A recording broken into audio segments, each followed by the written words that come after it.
ആൻഡമാൻ യാത്രയുടെ ഭാഗമായി ഇപ്പോൾ പോർട്ട് ബ്ലെയറിൽ നിന്നും അതിരാവിലെ യാത്ര പുറപ്പെട്ട് മറ്റ് യാത്രാ സംഘത്തിലെ അംഗങ്ങൾക്കൊപ്പം നേതാജി സുഭാഷ് ചന്ദ്രബോസ് ഐലൻഡിൽ എത്തിച്ചേർന്നിരിക്കുകയാണ്. അതിരാവിലെ പുറപ്പെട്ടതുകൊണ്ട് തന്നെ സംഘാംഗങ്ങൾ എല്ലാവരും അല്പം ഉറക്കച്ചടവിലാണെങ്കിൽ കൂടി നേതാജി സുഭാഷ് ചന്ദ്രബോസ് ഐലൻഡിൽ ഇറങ്ങിയതോടെ എല്ലാവരും ഒന്ന് ഉഷാറായി. കാലാപ്പത്തർ ബീച്ച് കണ്ടതിന് ശേഷം അവിടെ നിന്നും കണ്ടൽക്കാട് കാണുവാനായി ഇപ്പോൾ യാത്രാ സംഘത്തിലെ മറ്റ് അംഗങ്ങളോടൊപ്പം നേതാജി സുഭാഷ് ചന്ദ്രബോസ് ഐലൻഡിൽ എത്തിച്ചേർന്നിരിക്കുകയാണ്. ഇവിടെ നിന്നും ഫെറി കടന്ന് ഈ സമുദ്രതീരത്തിൻ്റെ മറുവശത്തേക്കാണ് നമുക്ക് സഞ്ചരിക്കേണ്ടത്. ഫെറി ബോട്ടിൽ കയറി മറ്റ് യാത്രാ സംഘത്തിലെ അംഗങ്ങളോടൊപ്പം മറുകരയിലേക്കുള്ള യാത്ര ആരംഭിച്ചിരിക്കുകയാണ്. വിശാലമായി പരന്നു കിടക്കുന്ന സമുദ്രവും ഈ സമുദ്രങ്ങളാൽ ബന്ധിക്കപ്പെട്ട് കിടക്കുന്ന 100-ലേറെ ചെറിയ ദ്വീപുകളും അടങ്ങുന്ന ഒരു ദ്വീപസമൂഹമാണ് ആൻഡമാൻ നിക്കോബാർ ഐലൻഡ് ദ്വീപസമൂഹം എന്ന് പറയുന്നത്. പ്രകൃതി ഭംഗി വളരെയേറെ ആസ്വദിക്കാനുള്ള ഒരു സ്ഥലം കൂടിയാണ് ഈ ആൻഡമാൻ നിക്കോബാർ ദ്വീപുകൾ. ഇവിടെ എത്തുന്ന ഏതൊരു യാത്രാർത്ഥിയെ സംബന്ധിച്ചിടത്തോളം മനം കുളിർക്കുന്ന കാഴ്ചകളാണ് ഇവിടെ കാണാൻ സാധിക്കുക. മനോഹരമായി പരന്നു കിടക്കുന്ന ചെറുതും വലുതുമായ അനേകം ദ്വീപുകൾ, പച്ചപ്പും കുളിർമയും നൽകുന്ന മനോഹര കാഴ്ചകളാണ് ഓരോ ദ്വീപുകളും ഇവിടെ എത്തുന്ന യാത്രികർക്ക് നൽകുന്നത്. അങ്ങനെ ഈ ദ്വീപിൻ്റെ ഒക്കെ സൗന്ദര്യത്തെപ്പറ്റി ചിന്തിച്ചുകൊണ്ടും ഈ ദ്വീപിൻ്റെ കാഴ്ചകൾ ആവോളം മനസ്സിലേക്ക് ആവാഹിച്ചുകൊണ്ടും യാത്ര തുടർന്നപ്പോൾ ഫെറി മറുകരയിലേക്ക് എത്തിച്ചേരുകയുണ്ടായി. മറുകരയിലേക്ക് ഫെറി എത്തിയതിനു ശേഷം മറ്റ് യാത്രാ സംഘത്തിലെ അംഗങ്ങളോടൊപ്പം ഞങ്ങളും മറുകരയിലേക്ക് ഇറങ്ങാനായി ഉഴവും കാത്ത് നിൽക്കുകയാണ്. കാരണം ഫെറിയിൽ നിന്നും ഇറങ്ങാനായി ഉഴം കാത്ത് കിടക്കുന്ന വാഹനങ്ങളും ഫെറിയിലേക്ക് കയറാനുള്ള വാഹനങ്ങളും മറ്റ് യാത്രികരും അടങ്ങുന്ന ഒരു വലിയ ജനസമൂഹം തന്നെയാണ് ഈ ഫെറിയുടെ ചുറ്റും നമുക്ക് കാണാൻ സാധിക്കുന്നത്. അങ്ങനെ ഫെറിയിൽ നിന്നും പുറത്തേക്കിറങ്ങി അവിടെ ഞങ്ങൾക്ക് വേണ്ടി കാത്തു നിൽക്കുന്ന മറ്റൊരു ടൂർ ഗൈഡിൻ്റെ അടുത്തേക്ക് നടക്കുകയാണ്. ആ ടൂർ ഗൈഡ് കണ്ടൽക്കാടുകൾ എന്ന വിസ്മയലോകം കാണിക്കുവാനായി ടഫ് റൈഡർ എന്ന ഒരു ചെറു തോണിയിൽ 3-4 ഗ്രൂപ്പുകളായി ഓരോ തോണിയിൽ കണ്ടൽക്കാടുകളുടെ സമീപത്തുകൂടി യാത്ര ആരംഭിച്ചിരിക്കുകയാണ്. മനോഹര കാഴ്ചയാണ് ഈ കണ്ടൽക്കാടുകൾ നമുക്ക് നൽകുന്നത്. വളരെ സങ്കീർണമായ ഒരു ആവാസ വ്യവസ്ഥ കൂടിയാണ് ഈ കണ്ടൽക്കാടുകൾ എന്ന് പറയുന്ന വിസ്മയലോകം. ഇങ്ങനെ ശാന്തസുന്ദരമായ സമുദ്രത്തിലൂടെ ചെറു തോണിയിൽ കണ്ടൽക്കാടുകളുടെ മനോഹാരിതയും കണ്ട് മുന്നോട്ട് നീങ്ങുമ്പോൾ എൻ്റെ മനസ്സ് കണ്ടൽക്കാടുകൾ എന്ന വിസ്മയലോകത്തെ പറ്റിയാണ് ചിന്തിച്ചു കൊണ്ടിരിക്കുന്നത്.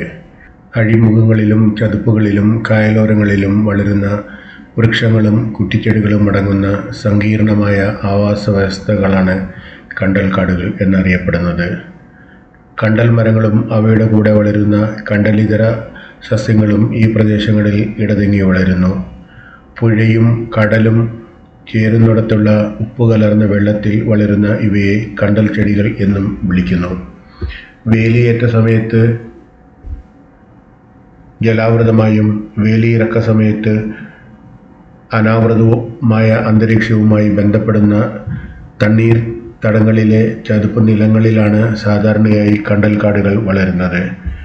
80 രാജ്യങ്ങളിലായി ഏകദേശം 1.4 കോടി ഹെക്ടർ പ്രദേശത്ത് കണ്ടൽക്കാടുകൾ ഉണ്ട് എന്ന് കണക്കാക്കപ്പെടുന്നു.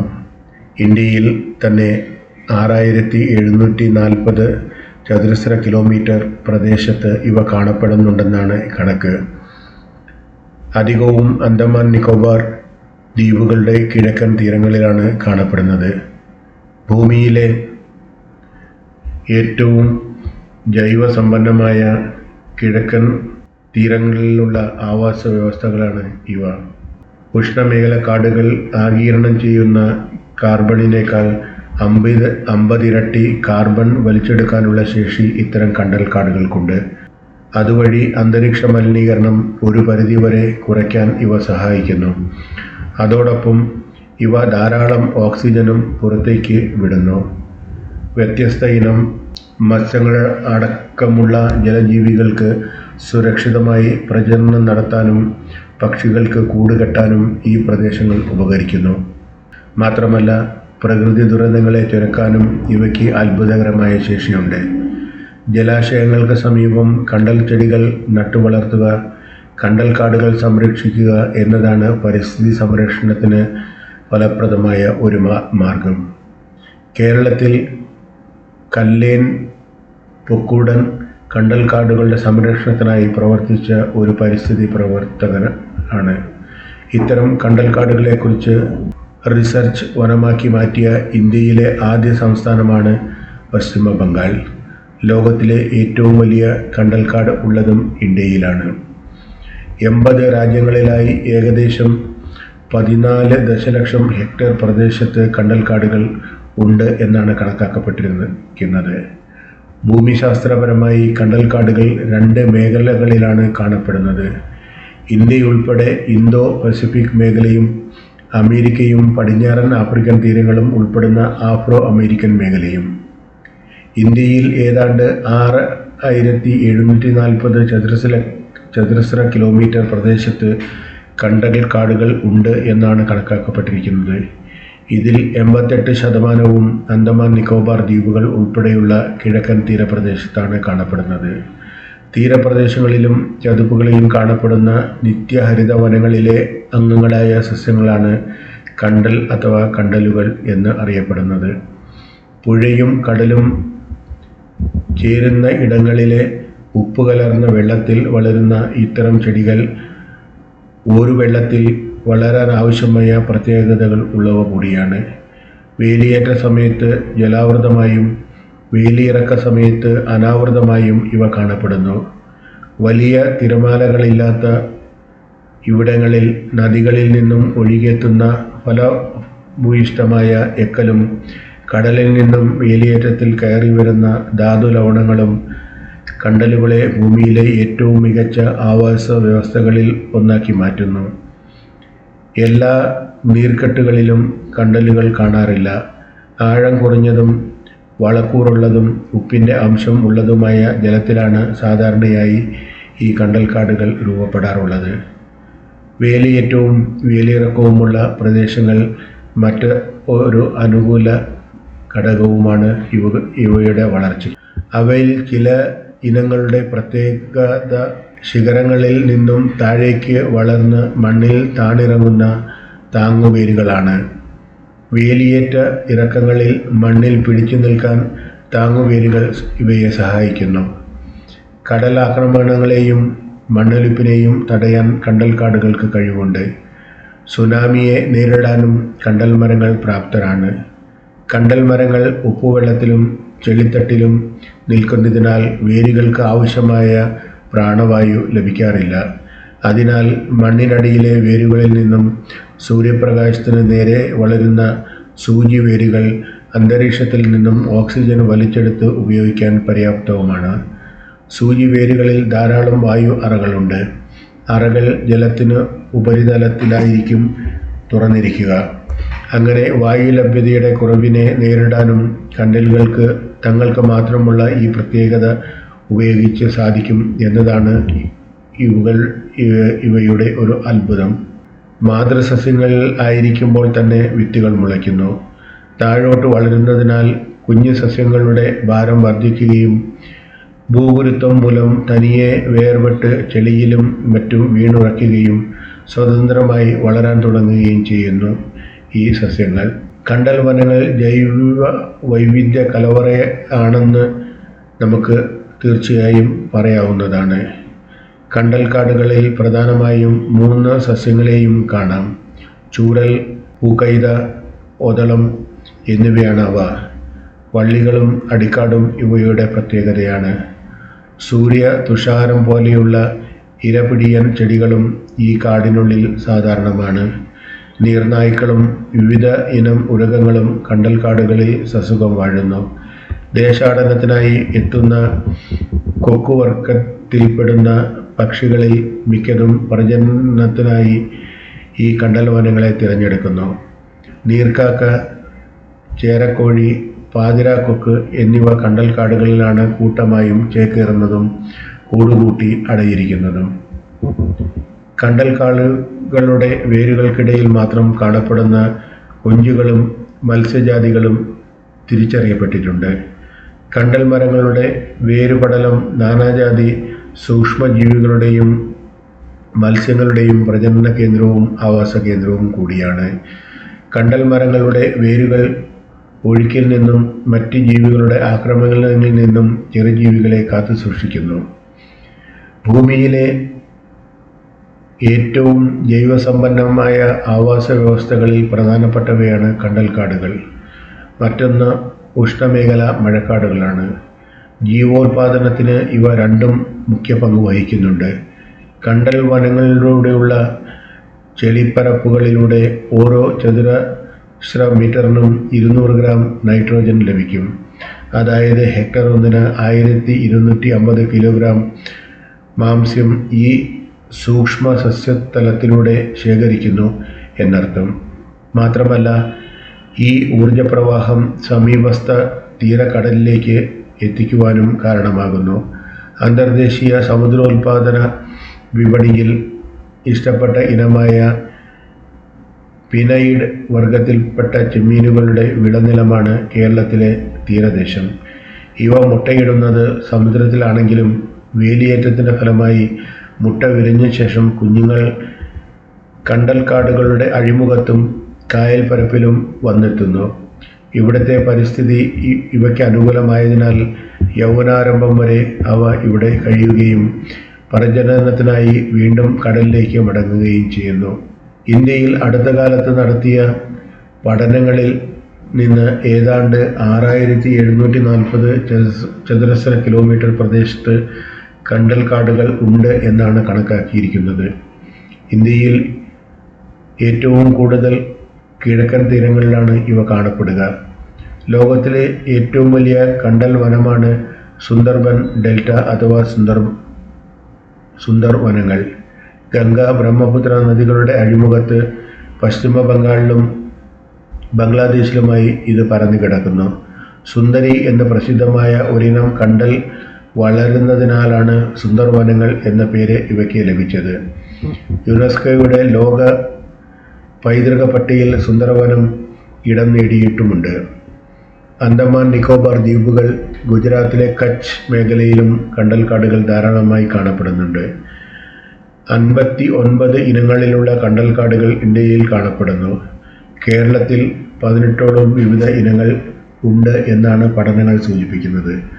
സുനാമി കേരളത്തിലും തമിഴ്നാട്ടിലും കടൽ തീരങ്ങളിൽ ആഞ്ഞടിച്ചപ്പോൾ തമിഴ്നാട്ടിലെ പിച്ചാവരത്ത് അതിനെ തടഞ്ഞു നിർത്തിയത് കണ്ടൽ വൃക്ഷങ്ങളായിരുന്നുവെന്നത് കണ്ടലിൻ്റെ പ്രാധാന്യം ലോകം അറിയാനിടയാക്കി.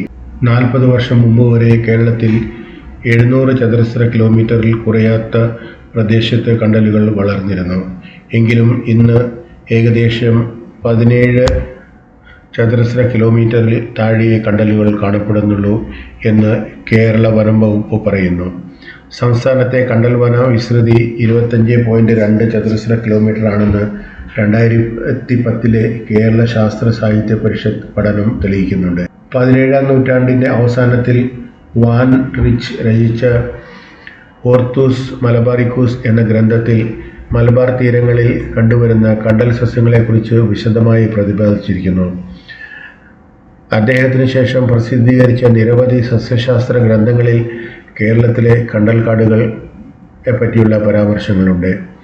കണ്ണൂർ ജില്ലയിലാണ് ഏറ്റവും കൂടുതൽ കണ്ടൽക്കാടുകൾ കാണുന്നത് എന്നതാണ് മറ്റൊരു സത്യം. സമുദ്രതീരത്തെ കണ്ടൽക്കാടുകൾ ഏറ്റവും കൂടുതൽ കാണുന്നത് കണ്ണൂർ ജില്ലയിലുമാണ്. എറണാകുളം ജില്ലയിലെ പുതുവൈപ്പിനിൽ, അതുപോലെ തന്നെ എറണാകുളത്തെ മംഗളവനത്തിൽ വിവിധ ഇനം കണ്ടൽ മരങ്ങളുണ്ട്. തിരുവനന്തപുരം, കൊല്ലം, ആലപ്പുഴ, കോട്ടയം, എറണാകുളം, മലപ്പുറം, കോഴിക്കോട്, കണ്ണൂർ, കാസർഗോഡ് എന്നീ ജില്ലകളിലാണ് കണ്ടൽക്കാടുകൾ കാണപ്പെടുന്നത്. കേരളത്തിൽ 18 ഇനം കണ്ടൽ ചെടികൾ കണ്ടെത്തിയിട്ടുണ്ട് ഇതുവരെ. ഇന്ത്യയിൽ കണ്ടുവരുന്ന 59 ജാതി കണ്ടൽ ചെടികളിൽ 14 എണ്ണം കേരളത്തിൽ കണ്ടുവരുന്നതായി രേഖപ്പെടുത്തപ്പെട്ടിട്ടുണ്ട്. കണ്ടലുകളുമായി ബന്ധപ്പെട്ട് വളരുന്ന സസ്യങ്ങളും ചേർത്താൽ ഇവ ഏകദേശം 30ഓളം വരും. ഇന്ന് തടിക്കും വിറകിനും വേണ്ടിയും ചതുപ്പ് നിലങ്ങൾ മണ്ണിട്ട് നികത്തുന്നതിനു വേണ്ടിയും കണ്ടൽക്കാടുകൾ നശിപ്പിക്കപ്പെടുന്നു. ഇതെല്ലാം ആഗോളതലത്തിൽ തന്നെ പരിസ്ഥിതിക്ക് കനത്ത നാശം ഉണ്ടാക്കുന്നു. ഇന്ത്യയിലെ കണ്ടൽ വനങ്ങളെക്കുറിച്ച് പഠിച്ച ദേശീയ കമ്മിറ്റി 32 കണ്ടൽ മേഖലകളാണ് അടിയന്തരമായി സംരക്ഷിക്കപ്പെടേണ്ടവയായി കണ്ടെത്തിയിരിക്കുന്നത്. ഇങ്ങനെ കണ്ടൽ വനങ്ങളുടെ മനോഹരതയെപ്പറ്റിയും കണ്ടൽ വനങ്ങളുടെ മനോഹര കാഴ്ചകളെ പറ്റിയും ചിന്തിച്ചുകൊണ്ടും കാഴ്ചകൾ കണ്ടുകൊണ്ടും നാം സഞ്ചരിക്കുന്ന ടഫ് റൈഡർ എന്ന ചെറുതോണി ഇപ്പോൾ കണ്ടൽ വനങ്ങൾക്കുള്ളിലൂടെ ഒരു മനോഹര യാത്രയിലേക്ക് കടന്നിരിക്കുകയാണ്. 2 കണ്ടൽ വനങ്ങൾക്ക് നടുവിലായി ഒരുക്കിയിരിക്കുന്ന മനോഹര ജലപാതയിലൂടെ ഈ ചെറുതോണി തൻ്റെ ലക്ഷ്യം മുന്നിൽ കണ്ടുകൊണ്ട് മുന്നോട്ട് സഞ്ചരിക്കുകയാണ്. ഇരുവശത്തുമായി ധാരാളം കണ്ടൽ ചെടികളും ആ കണ്ടൽ ചെടികൾ നിർമ്മിച്ചിരിക്കുന്ന ഒരു വിസ്മയ ലോകവുമാണ്. ഈ വിസ്മയ ലോകത്തെ മനോഹരമായ കാഴ്ചകൾ കാണാൻ ധാരാളം യാത്രികരാണ് ഓരോ ദിവസവും ഇത്തരം ചെറുതോണികളിൽ എത്തിക്കൊണ്ടിരിക്കുന്നത്. ഇങ്ങനെ എത്തുന്ന യാത്രികർക്ക് ഇവിടെ ഇറങ്ങാനും ഇവിടുത്തെ മനോഹരമായ കാഴ്ചകൾ മനസ്സിലും ക്യാമറയിലും ഫോട്ടോയുടെയും വീഡിയോയുടെയും രൂപത്തിൽ പകർത്തുവാനും ഒക്കെ ഉള്ള സൗകര്യങ്ങൾ ഇവിടുത്തെ തദ്ദേശീയങ്ങളും മനോഹരമായ ഷെഡുകളും പുല്ലുമേഞ്ഞ ചെറു വിശ്രമ കേന്ദ്രങ്ങളും ഒക്കെ ഒരുക്കിയിട്ടുണ്ട് ഇവിടെ. ഇങ്ങനെയുള്ള മനോഹരമായ ഈ സ്ഥലത്ത് എത്തിച്ചേരുകയും ഇവിടെ ധാരാളം സമയം ചിലവഴിക്കുകയും ഇവിടുത്തെ പ്രകൃതി ഭംഗി ആവോളം ആസ്വദിക്കുകയും ഇവിടെ ഉള്ള കണ്ടൽക്കാടുകളുടെ ഉള്ളിലേക്കിറങ്ങി ധാരാളം ഫോട്ടോകളും വീഡിയോകളും ഒക്കെ എടുത്ത് ഇവിടെ എത്തുന്ന ഓരോ യാത്രികനും തങ്ങളുടെ യാത്ര അതിമനോഹരമായി തീർക്കുകയാണ്, ഒരു മധുരിക്കുന്ന ഓർമ്മയായി മാറ്റുകയാണ്. ഇങ്ങനെ ഇത്ര പ്രകൃതി രമണീയവും സുന്ദരവുമായ ഒരു യാത്രയ്ക്ക് അവസരമൊരുക്കിയ സുബിൻസിനോടുള്ള നന്ദി മനസ്സിൽ കുറിച്ചുകൊണ്ട് ഈ മനോഹര യാത്രയിലൂടെ നാം മുന്നോട്ട് നീങ്ങി നമ്മുടെ ലക്ഷ്യസ്ഥാനമായ ഈ കണ്ടൽക്കാടുകളിലേക്ക് കുറച്ച് സമയം ചെലവഴിക്കാനായി ഇവിടെ ഇറങ്ങാനായി യാത്രാ സംഘത്തിലെ മറ്റ് യാത്രികർക്കൊപ്പം ഞാനും അത്യുത്സാഹത്തോടെ കാത്തിരിക്കുമ്പോൾ ഞങ്ങൾ സഞ്ചരിച്ചിരുന്ന ചെറുതോണി ഇപ്പോൾ ഞങ്ങൾക്കായി ഒരുക്കിയിരിക്കുന്ന ചെറു വിശ്രമ കേന്ദ്രത്തിലേക്ക് അടുത്തുകൊണ്ടിരിക്കുകയാണ്. കുറച്ച് സമയം ഇനി ഇവിടെ വിശ്രമമാകാം. അതിനുശേഷം മറ്റ് മനോഹര കാഴ്ചകളിലേക്കുള്ള യാത്ര തുടരുകയായി.